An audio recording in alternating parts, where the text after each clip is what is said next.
Good morning mga karils.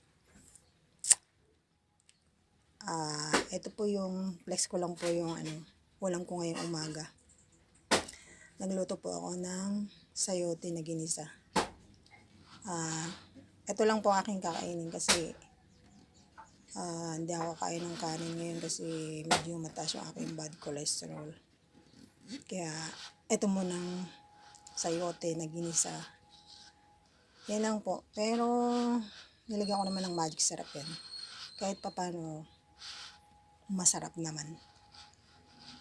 Kahit walang sahog. Toyo, bawang, paminta, tsaka magic sarap. Yun lang po yung akin nilagay dyan. Hindi naman siya ganong luto. Yung katamtamang luto lang. Para hindi siya labsak. Yan po, masarap naman eh. Iwas-iwas muna sa mga cholesterol para healthy po tayo. Mahirap pagka nahilo tayo. Yan lang po at God bless. Thank you for watching.